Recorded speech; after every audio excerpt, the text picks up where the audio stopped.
welcome to Detroit in Black and White. I'm Adolph Mongo, but Nessa Moss is not with us today. But we got Allan, Lengel, co-founder of Deadline Detroit.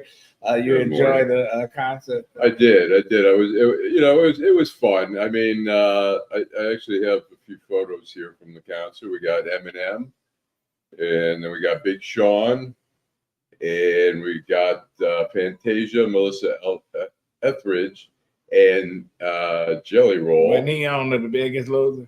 It could have been. And then we got Jack White, and we had the Clark sisters, and it was a lot of people.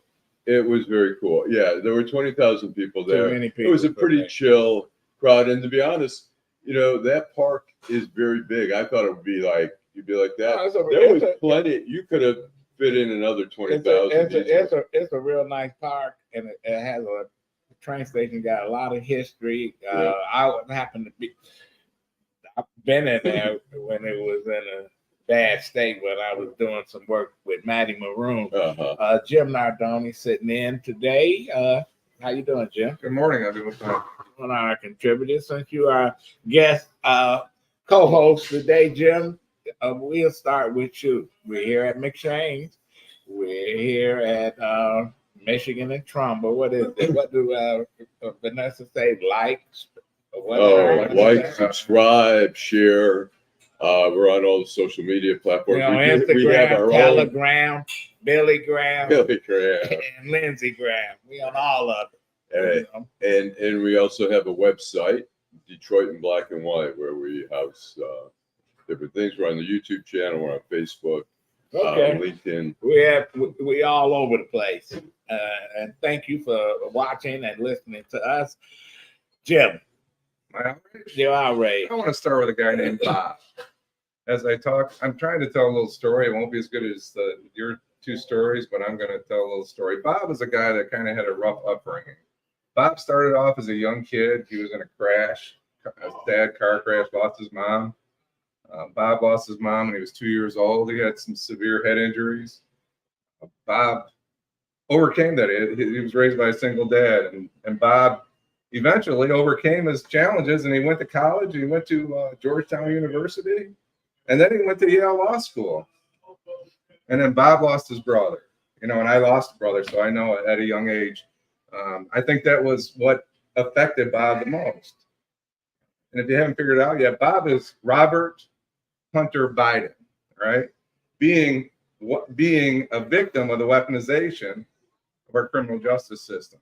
So Bob checked the wrong box when he went and bought a gun, and the United States is prosecuting him for that. That is that is unfucking believable. And yet we in Val Verde, Texas, where a young man went and got a weapon, and how many kids did they kill? I remember quite a few. Sandy Hook. Yeah. Yes. Listen, Hunter Biden is a sleazeball.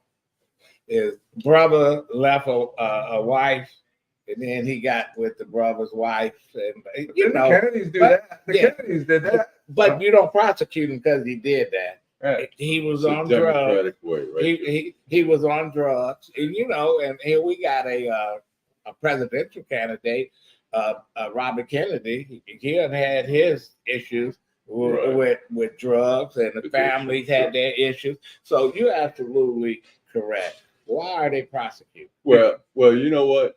First of all, a case like that, if you bought a gun like that and there was some technical violation, you did not use that gun to commit a crime, then what originally happened should have happened. They have a diversion for that case. You don't, it gets set aside unless you do something wrong. The tax thing's another issue, but for the gun thing, it's only because of the politics of that, because the Republicans are screaming that our justice system is so skewed and so biased, and so they're like, it is. It is. Just ask all thousands of folks that's in jail for crack cocaine when the folks that were selling the powder was walking around. They got 2 years or 3 years. A little guy on the corner, he got 10 or 20 for 3 rocks. So yeah, I agree with him on that, but I don't agree with him that we shouldn't prosecute what's his name, Donald Trump, who think he's above everything. But this wasn't about Donald Trump. This was about think the it is. federal I think government. it is about Donald Trump. It is about Donald Trump. There was I pressure. think it's about Donald Trump. I think because they want to justify why we prosecuting the ex-president. Oh, we not gonna let Biden's son get away with it. They made this decision a long time What is ago. his name? Merrick Garland. He's the worst. Well, yeah, This was decided. They needed a fall guy so they could go They after got him. him. They got And him. it wasn't decided a long time ago because the case had No, come before the court. It was, his attorney screwed up by not working out something better, making it more clear what the deal was. It happened in 2018, which is 6 years ago. and How is he a threat to society? And he's getting sued And he had by Lee Majors, the original fall guy. There is no fault. He had possession of that firearm for 11 days, and he checked the wrong box. And then And we're paying for the people of Delaware. Not the people of Delaware. when this woman threw it in the guy. Yeah, he didn't do that. Oh, man. Look, the special counsel, David Weiss, worked out a deal. He was overseeing it. He had independence over it. They kept him as the prosecutor there in Delaware because of the Hunter Biden case, because they didn't want to show any bias on the Justice Department. And he did what he thought was the right thing. And suddenly he was getting so much pressure. Should he go to jail? Should he go to jail? For that? Yeah. Absolutely not. That's like Bernard Kilpatrick got indicted along with his son. He got indicted for 1 count of income tax evasion, and he went to jail. Never had an issue before. I thought that was they wanted to get him on something. When the government wants you, which Kilpatrick? They get you. Well, Bernard. Bernard. Well, Bernard was charged with RICO. Yeah, he got off because I'll tell you what. Because it was bullshit. In the federal system, there are not laws that clarify as a consultant. Look, you're a consultant. You say, give me $10,000, I'll get you hooked up. They describe it as pay to play, but really, you're a consultant. So you're saying, give me $10,000, I'm going to make it happen. That happens all the time. Look what they did to the former governor of Illinois. What is his name? Rod Blagojevich. Listen, he was negotiating. He said, well, if you help me raise money to get rid of my campaign debt, I'm going to appoint you to that Senate seat, Obama Senate seat. And Obama, right. Yeah. They do that all the time, but they got pissed at him and they came at him. His problem was he didn't try to have any little secret meetings. He was doing it over the phone. He was, they sit there listening to him. But they make those deals every time. They say, well, take care of my person. We're going to raise money for you.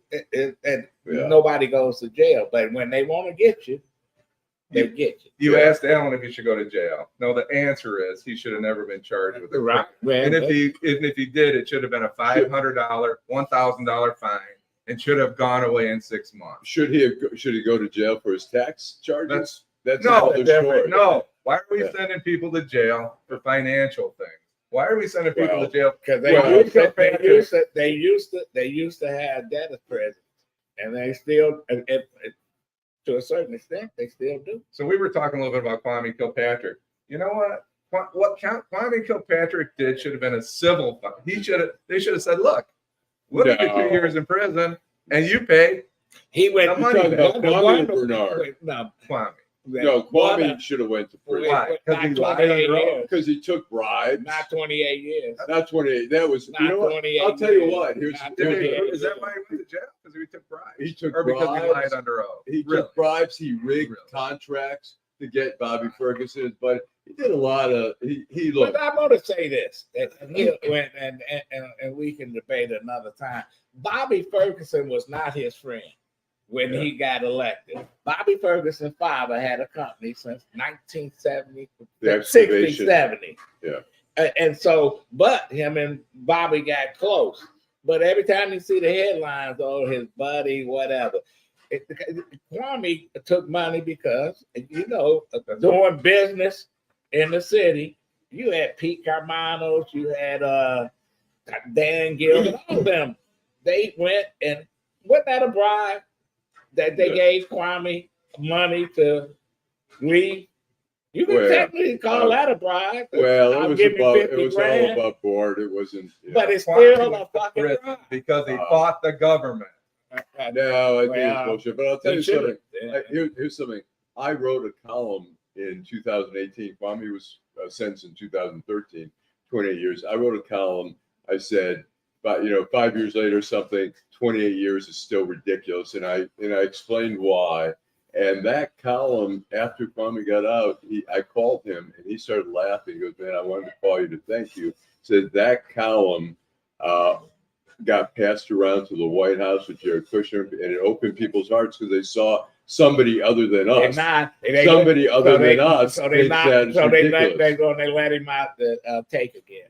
But what is the threat to society? What is his threat to society?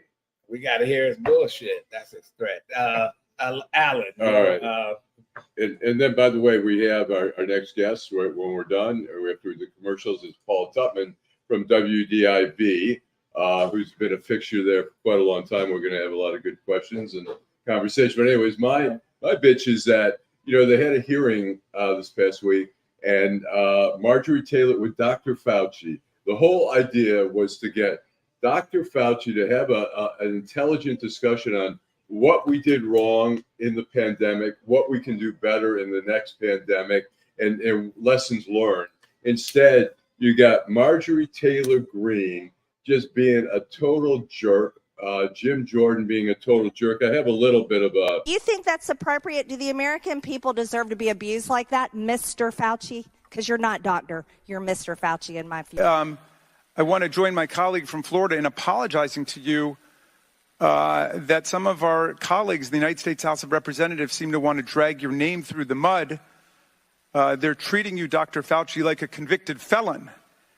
Actually, you probably wish they were treating you like a convicted felon. They treat convicted felons with love and admiration. Some of them blindly worship convicted felons. And they had the guy in the back that stormed the White House. But anyway, why are we listening to this nut? But the media give her a platform. It's Jerry Springer show all over. Are you talking about? It's Jerry Springer show at a higher level. You can about 300 or 400 of them that reside in D.C. part-time in Congress for sure. But then, and I'll make this quick. My outrage is Byron Donald, the Black Republican congressman out of Florida, who said that Jim Crow and segregation kept the Black family together. Jim Crow and segregation was the best thing that happened to the Black community. Damn, he should ask the. Is he a Democrat now? No, he should ask the family of Emmett Till, Medgar Evers, Matt Parker. He should ask the sister and brothers of the 4 young Black girls that got blew up in Alabama in 1963, talking about segregation and Jim Crow. These folks are fucking out of their mind. They can be Republican, Libertarian, whatever, but to say slave, listen, he might as well say put slavery back on the ballot, and he probably campaigned for it. Okay? It was great. Unbelievable. It's the same thing if you were to say, hey, in the concentration camps, there were people who learned how to sew and learn how to certain skills and stuff like that. I mean, the cruelty of it, and down in Florida, they're insisting that people teach about the benefits of slavery. There was no, according to Ron DeSantis, the Black and white people lived in harmony after the Civil War. There was no lynchings. They were treated right. They could vote. Man, so why are we making people feel bad about what happened to a group of people? Nazi Germany. I mean, not post-Nazi Germany. They teach the Holocaust as a lesson. They own up to it. And look, we screwed the Native Americans. There was only 2 Jews that died in the Holocaust. I've heard folks say this. You hear these people saying that was not that many people. What about the gypsies? What about this? What about that? And you know what? Well, you Screw know, the Republican Party. in Europe, there were 9 million Jews in Europe before the war, and after the war, there were 3 million. They killed 2/3 of the European Jews. So, Oh, well, anyway. but look, slavery too. The Native Americans, what we did. I mean, it's history that we keep just shoving aside because we don't want to feel bad about ourselves. We don't want our kids to feel any. Winston Churchill withheld food from what 20 million Indians where they starved to death. And listen, man has been mean, real cruel. That we starve folks, we spread diseases and whatever. So and the sad part is, when you go from the caveman days till now, look at our technology has evolved in so many amazing ways, but the human being has not. It's still the same basic anger. And we still prosecuting people for not being able to pay their bills. We still, I agree with you on some things. Yeah. Hunter Biden, that's a good take. We're going to take a break, come back with our guests, and continue. We're going to have Paula Tutman from WDIV. Detroit. Because I live in Detroit, I was able to get tuition-free college through the Detroit Promise. I feel very fortunate working with the Detroit Promise. They were able to afford me so many opportunities. I'm currently studying media production and journalism at University of Michigan Dearborn. I'm looking to take my talents further into the production industry, short films. I love working with people here, and this is where I want to be. And that's why I'm Detroit for life.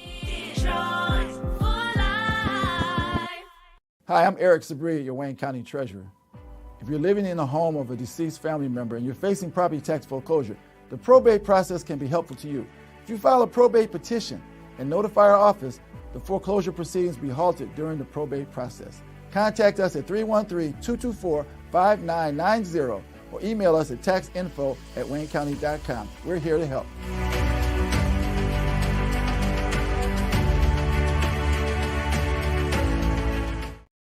Okay, we are back, and we've got Paula Tutman from WDIV, a veteran. Thanks so much for taking the time this morning.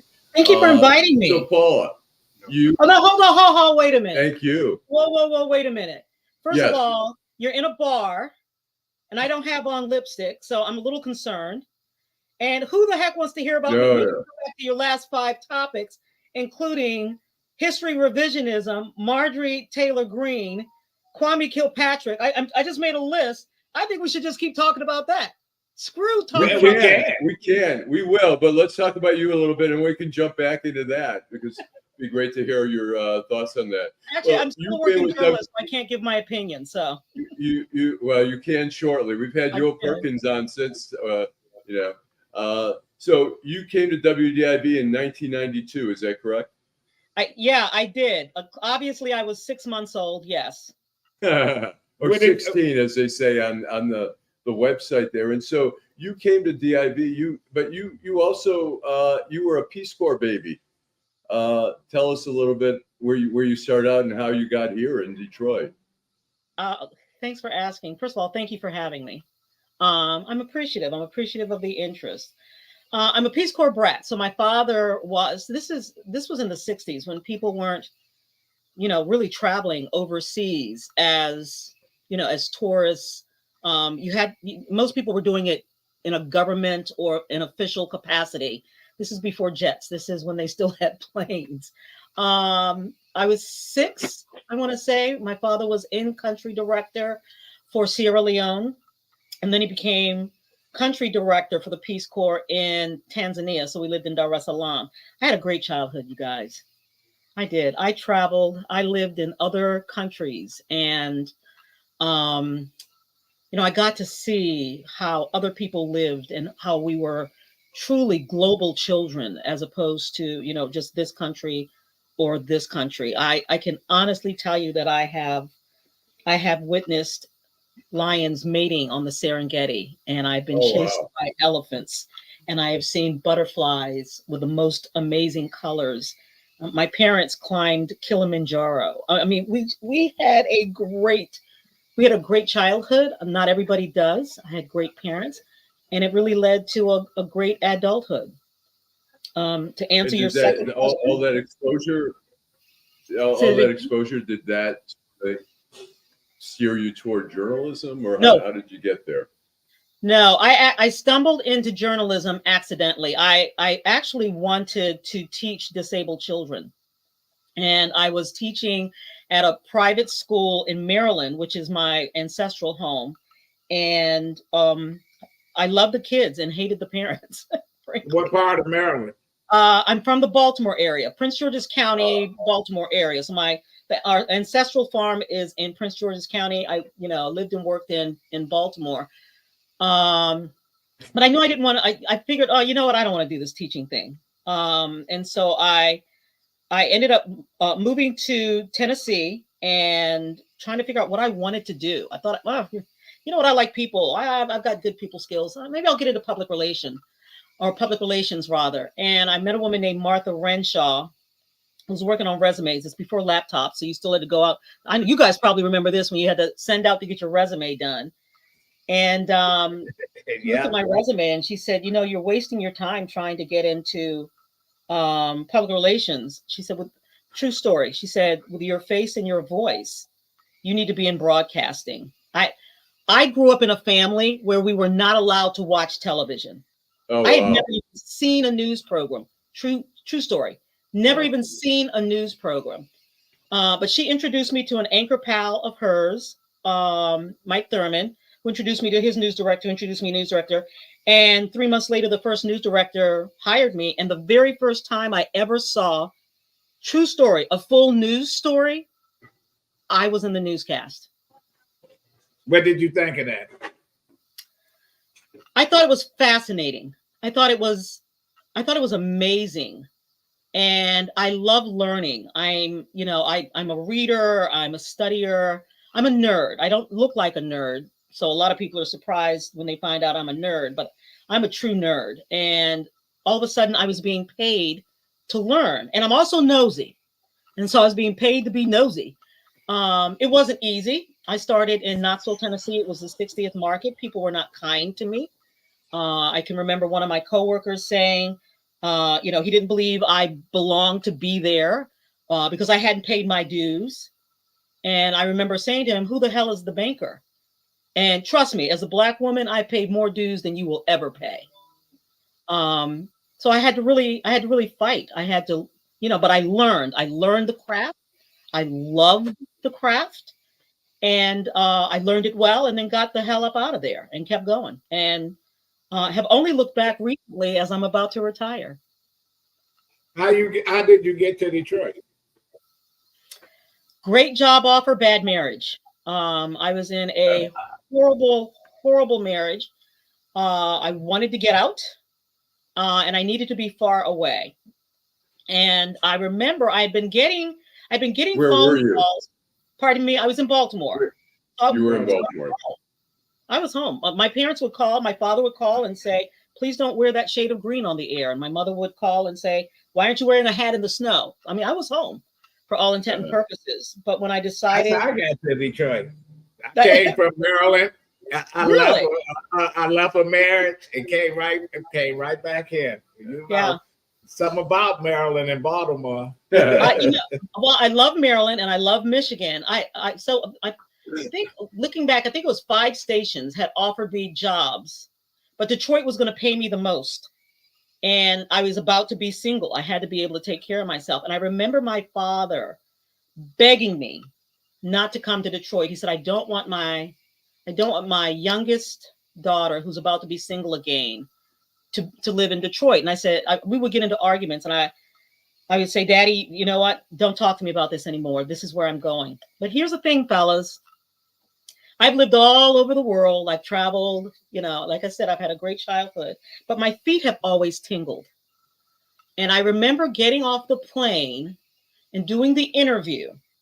And, when they offered me the job, I'm going to go there. And I remember when I got to Detroit to live here, my feet stopped tingling. It just felt like the right longitude and latitude for my soul. And I thought, if I like it here in a year, I think I'll stay. And I did. for 32 years. And your parents' concern was that what, Detroit was too dangerous, or yeah, I mean, they had the narrative. Yeah, they had the narrative everybody has had up until recently, really. I mean, let's face it. But you know, I looked at Baltimore as being tougher than Detroit when I was in Baltimore. Adolph, you know this. You know this. You know that New York can be a dangerous place and Chicago can be a dangerous place, and people can't wait to go there. But that's not the narrative. That wasn't you guys are journalists. That wasn't the story of Detroit. And so when you say, why did my father not want me to come? Because there was a narrative, you know, don't mess with me. I'm from the D. I'm from Detroit. That was the narrative. And that's what he believed until I got here. So I have a couple more personal questions. I hope you're not offended. First, I'll tell you if I am. I have an identical twin brother. So you have a twin sister, right? Tell us a little bit about that. Well, we're fraternal twins. And thank goodness the older we got, the more we look like her. She's a journalist too. She's a retired journalist as well. And my brother was a news photographer. And so here's the thing: if you don't like the news media, don't tell your children not to watch television when they're growing up, because they'll all end up in the television business. And my second question is, I want to hear the motorcycle story, because I'm a motorcyclist and former police officer, and you can tell us a little bit how you ended up with a firefighter. We'd like to hear. Can you just tell us a little bit about it? All right. I can be verbose, so you can interrupt. I was at something called, so I used to ride, and I was in an awful accident, and I was actually in a back brace for off and on for 3 years. So I don't drive, I don't, but I still like to ride, and I had my chaps, had my good chaps and my riding chaps, and I was at something called the Biker Ball with a pal, Lila Lazarus. I went with her actually at the last moment, had on my dress chaps. Unfortunately, there are pictures, but that's okay. Anyway, but I met this guy there who said, hey, we're having a charity ride next week. This is the interesting thing. What I think about fate, because I wasn't supposed to be at that biker ball, but I was. And he says, hey, we're having this big charity ride next week. Will you come? And I said, yeah, but I don't drive anymore. And he said, oh, well, we'll find somebody for you to ride with. And I said, well, he has to have taken the Writer's Edge course, had at least 10 years of experience riding, and he can't have anything smaller than a Road King Classic. And he was like, oh, well, okay. So I go to this ride the next Saturday, and I don't even remember what this guy looks like.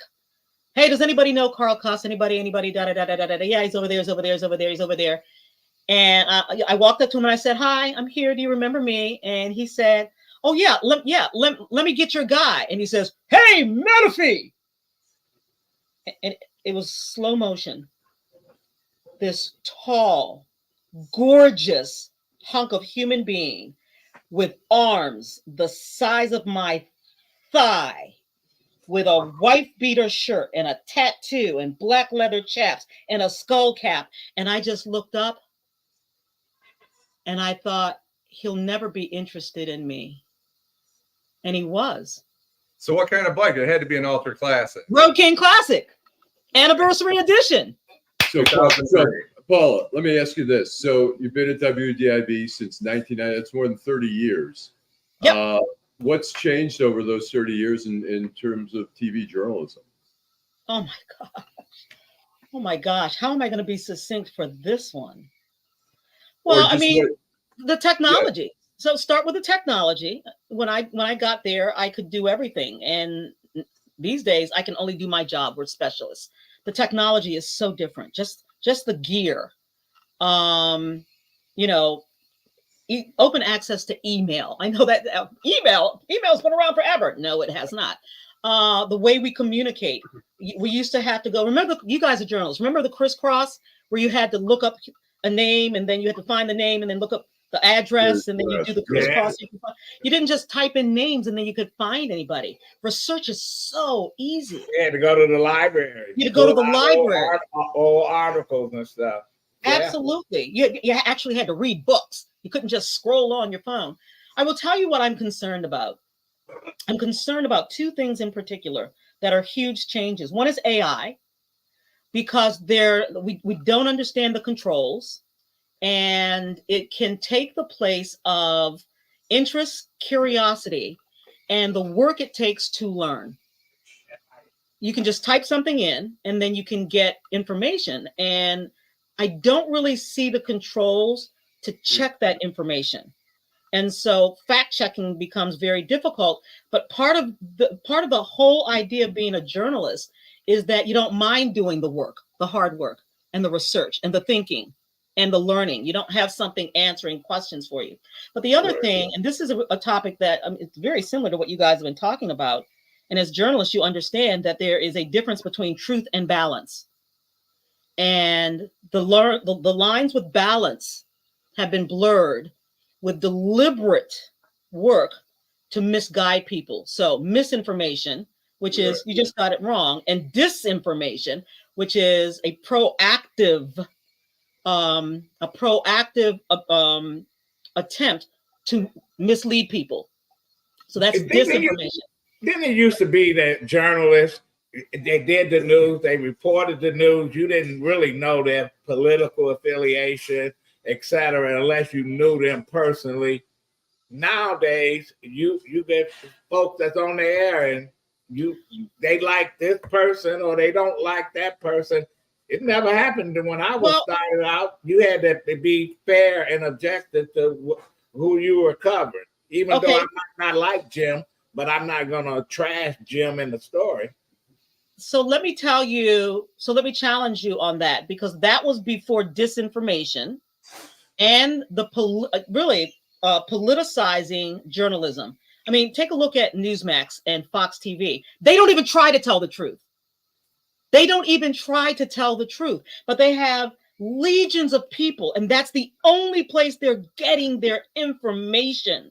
And so when we talk about balance, because there is now an issue with willful, there is no such thing as alternative facts. There is no such thing as my truth. There is the truth, and there are the facts. And because there is such a blurring of those lines, you guys were talking about this. You guys were talking about, only 2 Jews got killed in the concentration camps. I mean, honestly, think about this. Do you really think, and how would we look in history had when Jews been marched to the oven, we actually went out and got sound bites where people said, yeah, we would have done it. It would have been a Trump rally. We wouldn't have done it. But now, because everything has been weaponized and politicized, we now have to go out, which I disagree. And I've had these fights with my management. I can remember getting up at 3:00 in the morning and writing really long emails to my general manager with deep concerns with the platform and the voices we're allowing on our air when we know it's not true. But because people yell, well, you're not being objective. That's not balanced. It's not true. I agree. You know what? I watched Meet the Press with Senator Tom Cotton, I think it was a week ago, and he was just talking totally stuff that wasn't true and bullshit. And I'm like, I know NBC is trying to be balanced, but why are you wasting my time bringing somebody who doesn't care about the truth? But we have to take the biggest break. Say that again. We have to take a commercial break, and we're going to be right back. So, no worries. Because I live in Detroit, I was able to get tuition-free college through the Detroit Promise. I feel very fortunate working with the Detroit Promise. They were able to afford me so many opportunities. I'm currently studying media production and journalism at University of Michigan Dearborn. I'm looking to take my talents further into the production industry, short films. I love working with people here, and this is where I want to be. And that's why I'm Detroit for life.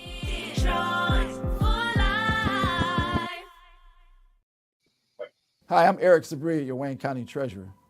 If you're living in a home of a deceased family member and you're facing property tax foreclosure, the probate process can be helpful to you. If you file a probate petition and notify our office, the foreclosure proceedings will be halted during the probate process. Contact us at 313-224-5990 or email us at taxinfo@waynecounty.com. We're here to help.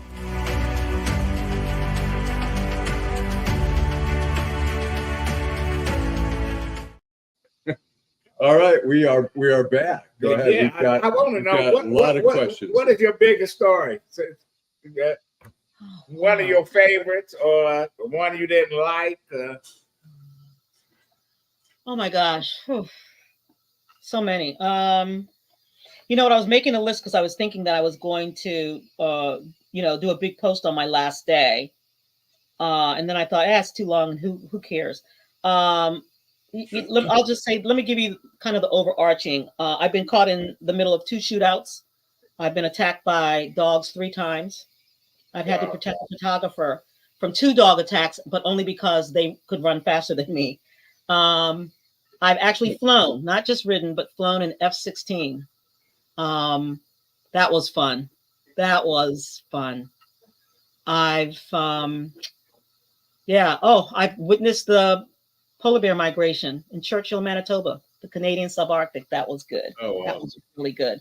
I covered the opening of Sky Bridge. That was a lot of fun, except I was passing a kidney stone. So I was completely miserable. Sky Bridge. I survived Sky Bridge and the kidney stone. Yeah, you know what? I've shaken the hands of presidents and princes and paupers. And I like the paupers more. I like real people.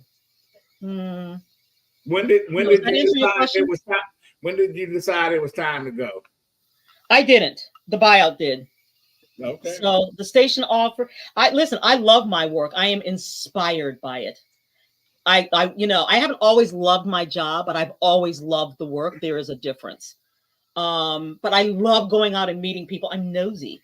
I love every day I meet a stranger and I create a relationship with that stranger. And I love that. And so I wasn't ready. I'm close to retirement age, but I wasn't ready. And then this buyout came. And I don't, whatever you're hearing, they're pushing out the old people. It's not a voluntary retirement incentive program. It's veterans rest in peace. I mean, whatever you want to call it. At the end of the day, our company took care of us, and they didn't have to, because they didn't have to renew our contracts. They could have just walked us to the door with a box of our stuff.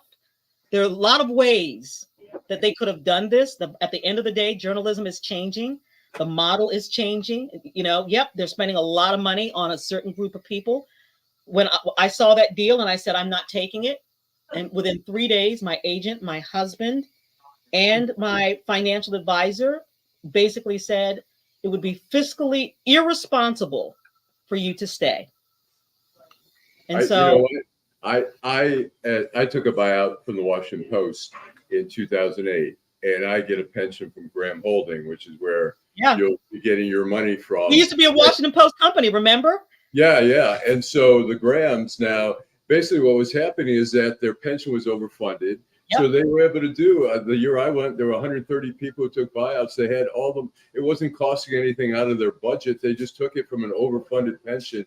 And I think that's what's happening there, because all you guys are getting bought out with some nice packages that are hard to resist. And that's what happened, when I was there. It was too hard to resist. And Catherine Graham took care of us. I mean, think about how because you were part of the Washington Post company, as were we. And so the things that she put in place in those early days and the way she structured it. And so it really is a Peter Paul thing. And so you have an overfunded pension, and you have news organizations that are losing money, other than, election years for the most part, but that's not necessarily repeatable always. But you're actually able to take the pressure off of here, and it's not going to cost anything fiscally over here with an overfunded pension fund. So you're able to alleviate financial weight off of one area using something that's going to fund us for the rest of our lives. Right. It's a no-brainer for everybody on both sides. But, Paula, we're going to miss you on TV. Is it July 1st? Is that your last day? That's my last day. Okay. One quick comment. Okay, we got one more thing, and then we want to have you back because there's more to talk about, and maybe we'll have the Paula Tutman Unplugged once you have the freedom to express more. I want to say thank you for being a part of WDIV, because when I was the police executive, I was the deputy chief and the chief, all my stories went to WDIV, and you had a secret weapon over there by the name of Chuck Jackson. Yeah. worked in the morning, and he was the best. He's great. We've got a great team over there. And you know what? I hope people, you know what? I love this profession. It's a dangerous year to get rid of, your front bench, to get rid of your veterans. It's a dangerous year because of this upcoming presidential election. But I have faith that people will do the right thing, that they'll understand that there is a difference between truth and balance. And I'm hopeful and I'm appreciative of a company that kept me around for 32 years and they didn't have to. You did a great job. Well, we're grateful. And I almost became a dentist when I lived in Baltimore because they had designer teeth and stuff. Baltimore was a tough city. And when people say you from Detroit, I say I've been the worst, tougher places.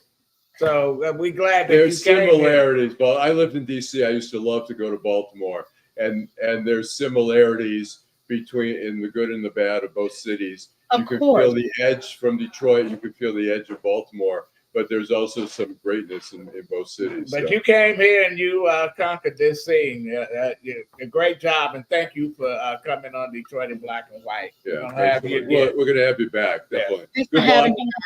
Good luck, and thanks so much. Okay. Thanks. You want to take a break? Commercial? We're going to take a break. Because I live in Detroit, I was able to get tuition-free college through the Detroit Promise. I feel very fortunate working with the Detroit Promise. They were able to afford me so many opportunities. I'm currently studying media production and journalism at University of Michigan, Dearborn. I'm looking to take my talents further into the production industry, short films. I love working with people here, and this is where I want to be. And that's why I'm Detroit for life. I don't know. Hi, I'm Eric. I'm also Oh, are you really? Jim Okay, you're the man, right? All right. Hi, I'm Eric Sabri. Of course, he's not. Okay, we are back here. Thanks, Paula Tutman. That was great. Hope to have her back again. We want to wish her the best of luck. We've got David Lee, who's a criminal defense attorney. I've known David's a good buddy of mine. And David we're going to talk about a bunch of things, but one of the things we're going to talk about, David and his twin brother, Matt, who's a big music promoter in town, who's a publicist, and knows a lot of the music folks in town. David, they were both in New York when there was the verdict in the Trump trial. And tell us, you were at a bar. What was going on? Well, let me start this. I would like to take credit for rigging the verdict. I would like to tell you that I had something to do with it, but I'm a member of the Michigan State Bar, and I do not rig verdicts. But I can make a case that me and my twin brother and my friend Tom Van Houten, who was a baseball pitcher at the University of Detroit some 40 years ago, a great Titan and a great guy. Our team got in, and we were at LaGuardia around 12:30, went to the criminal court building, little pixie dust, and we're down in Soho. And probably around 4 o'clock. And in reality, we were down in Soho at 4 o'clock. And me being the expert that I am, I turned to my friend Lee, who owns the bar, with my other friend Jonathan. What bar was it? I was at the Broome Street Bar at the corner of Broome and West Broadway, which is, I don't like the word iconic, but it truly is. It is the oldest bar in that section of Soho, which is famous, for its bars and restaurants. It's a different kind of place. It's truly an artist's bar. It's my friend Jonathan Kaufman bought the place, and he kind of is a curator with his wife Lee. He was a regular there, as I've been for 35 years or so. As you know, Allan, New York's kind of like my second home. My dad was from there. My brother Matt who's a musician and lived there. Right. And so this bar and so many famous and near famous people have frequented this place. David's doing a whole pitch for the bar. I love the bar. But anyway, so we go down to the bar, and I predict to my friend Lee, we're going to get what's known as a Friday verdict. It was Thursday, of course. Right. Me being the expert that I am, it proves that I don't know shit. And we never do when a jury is coming out. I don't care how many trials you have done. Were you surprised it came back so quickly? Yes, I was. Yes, I was. So the verdict comes out, and people, of course, are congregating because it took a while, as it always does. And everybody, the non-lawyers, of course, are all, why is this taking so long? And a couple lawyers that aren't litigators were saying that too. The bar was filled. This is a different kind of bar. And I would say that many of my radical leftist fellow travelers were there, and they were very happy about this. So it comes down, one woman had children in there as if this was some sort of historic moment.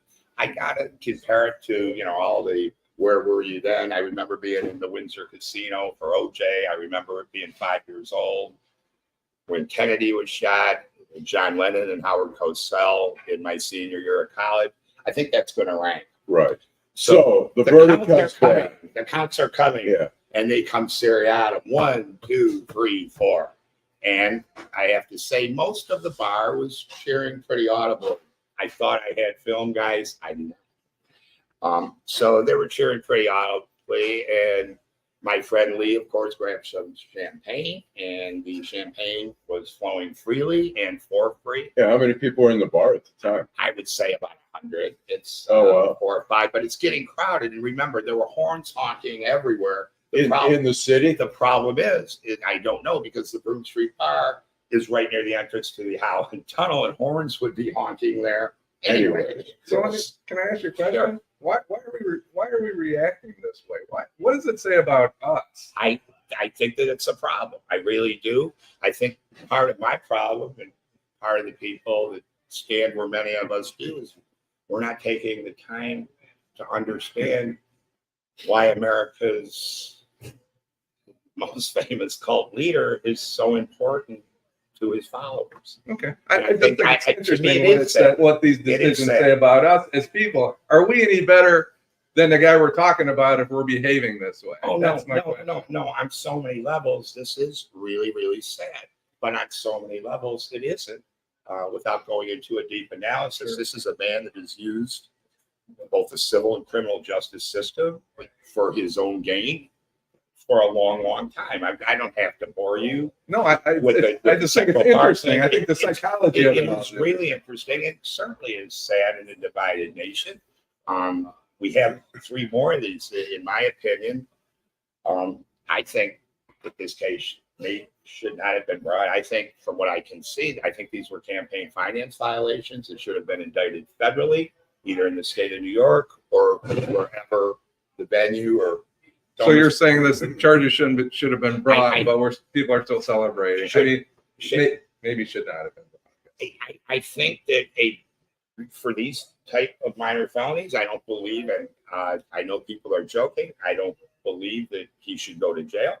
I don't believe the guidelines would call for it. I know a lot of people would like to see that.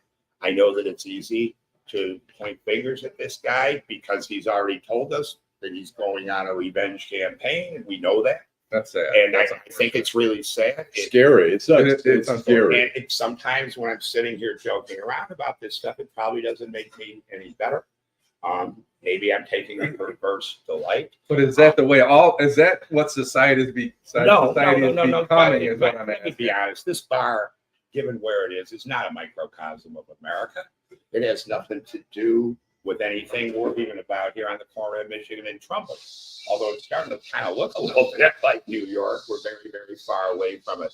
So I'm not a sociologist, and I wasn't have a degree in political science, but what it says about us, I think it says a lot of things about us. And I think 20 or 30 years from now, when I will be here, people will be assessing what it meant. I think both sides. I mean, it'd be interesting to have found a pro-Trump bar and what the reaction would have been. I'm sure there was a lot of griping and anger, where at the same time there's people, look, I mean, this country's so divided, and people are angry on both sides. People are the anti-Trump people are angry at the bullshit that Trump puts out there, and the people on the other side are angry. They think they're being victimized by this wokeness and that society is running away and that the white people are losing power and there's too much political correctness and there's too much weakness and we need to just bam. It's so much anger there. And so that celebratory thing is also underneath is some anger. and some of it's fuck you Trump, and the same thing that's happening in the pro-Trump places where they're fuck you Joe Biden, and so I think that's what we end up with. And it's pretty easy to do that, especially in these times where everything's so vitriolic and we are so divided. And many times now we're divided within our own camps. So you're an attorney. So how long have you been practicing? 37 years. So when you came into the practice, I worked security at Kmart, right? So if I catch a 17-year-old girl stealing a pair of shoes, trading her shoes, and walking out the door at Kmart, what was the crime when you became an attorney? Larceny in a building. You know what larceny in a building is at that time? A 4-year felony. Correct. So we are basically losing our minds over the lowest form of because he paid off a problem. No, that's not. Let me correct you. You're a little wrong on the law. Okay, it's a 4-year felony, but that 17-year-old girl, if she has no criminal history or little criminal history, is not going to get anywhere near 4. I understand that, but our listeners may believe making process. Our listening. Okay, but you understand. I don't want Should Trump get some time on I've this? already said I don't believe so. I think that this is a great judge. I think he busted his ass to be fair. I've been under gag orders. I think that his violation of these gag orders was beyond fucking outrageous. We know this. Okay, I was under a gag order 20 years ago with Abraham Cohn. I know damn well that if I would have walked out and said, you were not in town, had you been, you would have been covering this trial. And I will tell you, had I walked one step out of that courtroom and mouthed anything to David Ashenfelter and several reporters that were covering this trial, I would have been in the lockup of the federal building faster than it took this man to sit down. Right. Trump, they say, the system is skewed, but any other human being would have been in jail. And anybody Trump is in your head. Oh, really? And let me say one more thing, guys.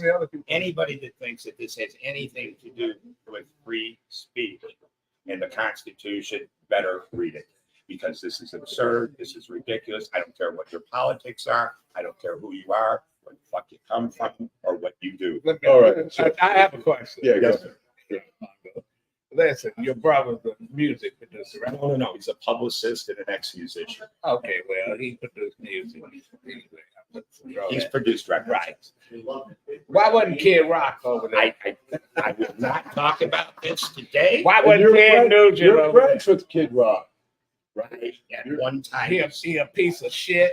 He carried that Confederate flag, that asshole. Okay, And he, you know what? Listen, I got black folks that like Kid Rock. Can I finish? Fuck Kid Rock. Can I talk now? Because he is. I can see why you say that, man, and I understand. That. Anybody that fly that flag can kiss my black ass. I agree to an extent, but can I respond without getting pissed off at me? No, I'm not pissed off. Okay, because I feel No, he's just. Let me first say that Bob Ritchie and his family, Kid Rock, AKA, and his brother Billy and his parents were at one time, a very different time for him, really close friends of mine. I've had some of the best times in my life with his brother Billy, with that family. If you've ever been to a party that Sue Ritchie and the parents throw, you would love it.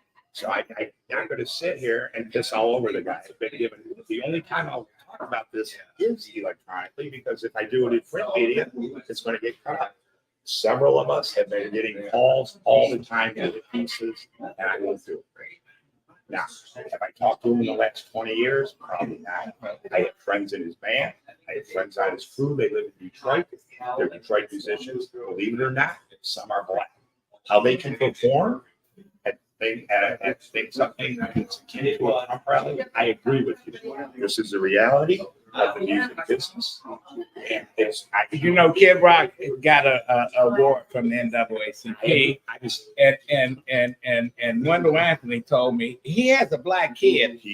And I told him all the slave masters had black kids. That's why I'm this color. You know what? All of them, Thomas Jefferson had black kids. Let me say this. So you didn't let me finish. Go ahead. You came in here and you said a bunch of stuff, most of which I agree with, but you didn't let me finish, man. So Bob is not a racist. I find him disgusting. He's an embarrassment to me. I really believe that what he is doing, I believe he believes. He is to Trump what Biden was to Hitler. I agree. Sam Riddle calls him the you could got the icon of the white power. Sam Riddle attacked me. Sam Riddle attacked me I'm not because talking about you. I'm talking about Sam Riddle attacked me and defended that asshole. So listen, fuck both of them. Can I Fuck finish? Sam Riddle. Fuck, You know what? Kid Rock. Can I finish? Or are you going to keep up? Because I'm never going to be You able know to that- answer the We question. got an attorney's fee, Dave. No, We got an attorney on this show. What did Shakespeare say? Kill all attorneys. Right. Well, you know, that was, you know, No, he said kill them all.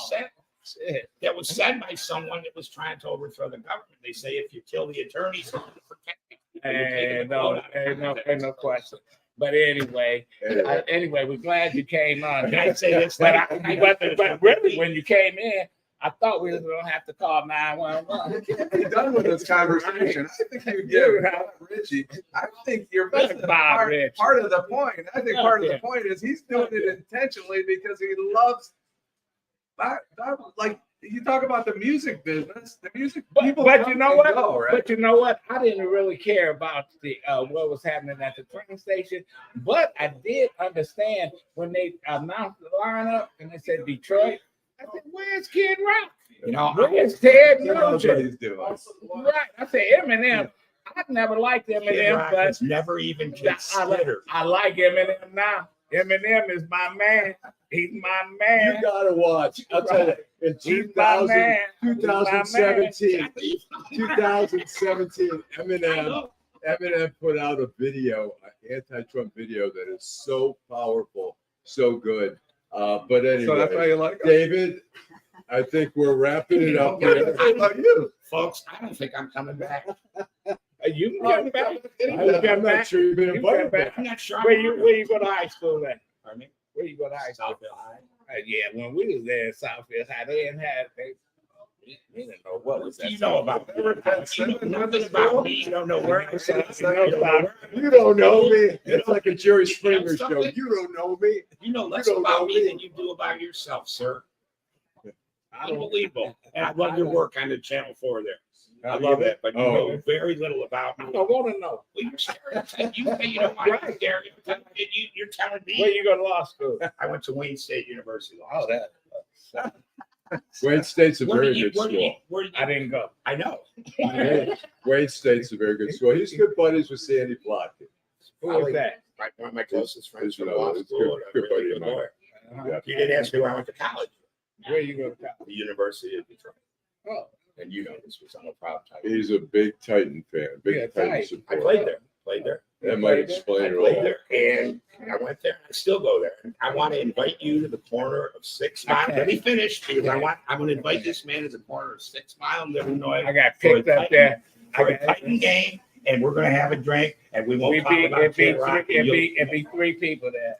You know why? Callahan You know Hall. why? Because guys like you are telling him not to come. Don't go. Don't go.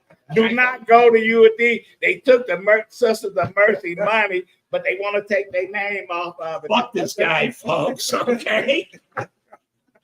All right. I think Thank you. Thank you. We'll be here next week. Oh, next Thursday. Where at? At Ramsey's? Oh, okay. I got a gift. Oh, wait, he's got I a got a gift for us. gift. Who wants it? What do we What got? is it? It's the New York Post. Don't Claire and Thomas me. Don't Claire and Thomas me. Got a I bought gift. it for you as a souvenir. Yeah, I had to have it in a brown paper bag. You can't carry this around. But you know what? I had a brown paper bag. When you were a kid, you used to Kwame gave me some money out of the brown I paper used to carry bag. that brown paper bag out of the drugstore where you was buying those magazines as a youngster. No, I just stole them. I was just going to say that. Anyway, Thank you guys. Have a good day. I appreciate yeah, no it. problem. Good to be here. David Lee, Nice to meet you. Good to a see you. legend lives on. Wow. All right. That's it. What a morning. We're What a morning. gonna thank Paula Tutman. Paula Tutman, it was We great really- having Paula. We're gonna have her back again. We have Vanessa Paula. Moss here next week. Teresa, we love you. We're gonna put you on the air. Jim Nardone, after you, there's Oh, yeah, we do have a better police chief down in Trenton. Is that Hawkins? Is that That's the guy? that's the guy. That's the guy. We closer to what we trying to do, right? With that cold case. Yeah, we're getting. I think we're closing in. Did you? What is her name? What's her name? Tanisha Edison. Okay. All right. That's what we need to do. Thanks, Okay. Allan. All right. Thanks a lot. We'll see everybody next Saturday here, and then Thursday we're doing shows out of Trenton, As long as My 8 favorites. GPS works. my We favorite can city. find it. Hey, All man. right. What can I say?